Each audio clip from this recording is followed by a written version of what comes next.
This is a children's story about Easter. It's Kiri and the first Easter. The afternoon was almost gone from old Jerusalem. As Kiri and his father walked, the night breeze blew on them. From Ethiopia they came, a sunny southern land, with trader ebony and gold.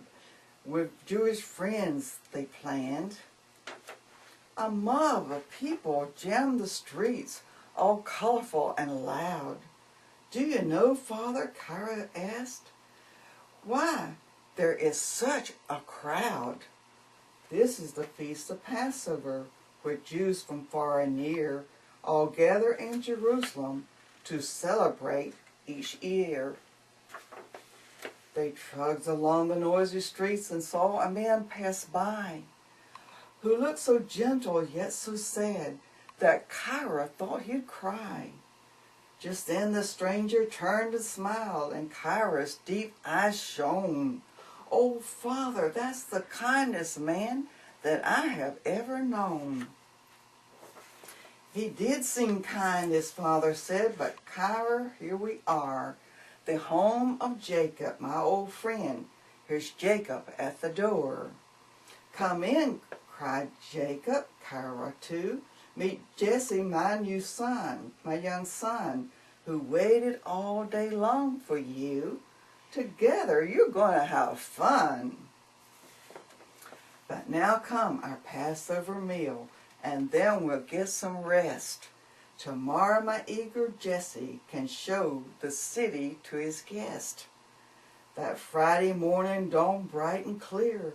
The boys ran out the door, through streets and markets and alleyways, so much they had to explore.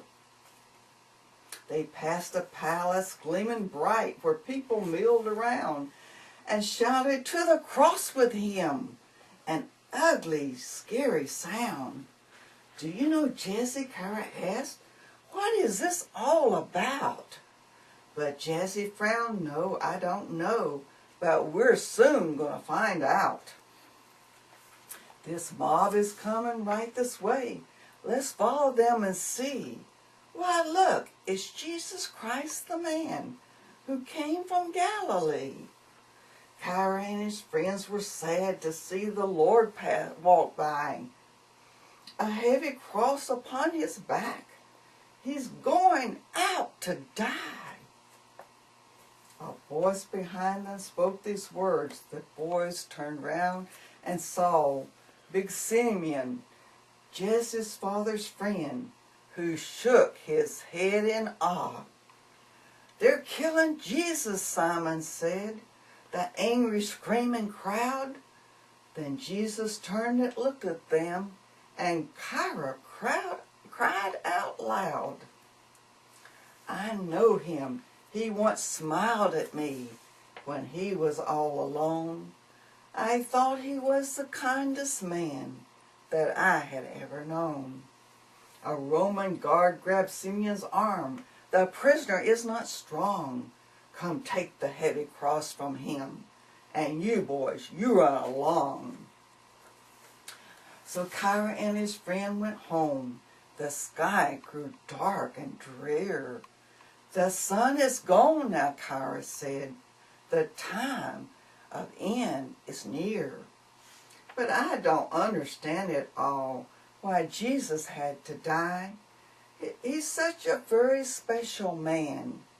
Can Simeon tell us why?" At last the sky grew light again. The boys ran back outside to find Big Simeon, who might know why Jesus had to die. They found him standing by himself. He gave them each a hand. "Come sit with me and I'll explain, for now I understand. Jesus was really a special man.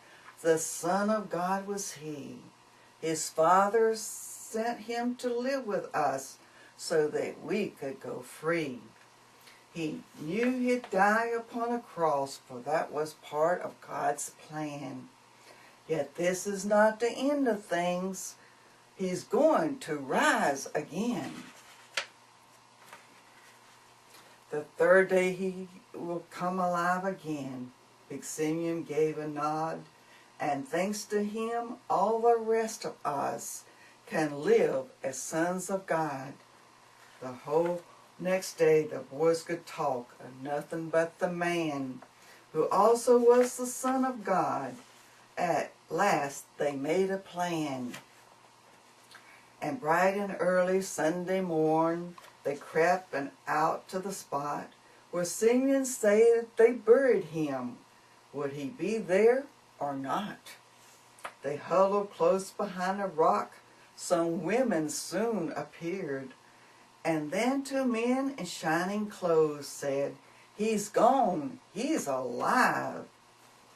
"Alive!" cries Kiri, his eyes immense. "Then Simeon didn't lie." "I'm scared," moaned Jessie. "It's all so strange. Do you suppose we'll die?" "No, don't be scared," Big Simeon said. "It's all part of God's plan. Since Jesus died and rose again, death can't scare any man." And Jesus hugged Jessie very tight. It's time for tears to end. The kindest man is the Son of God. He'll always be your friend.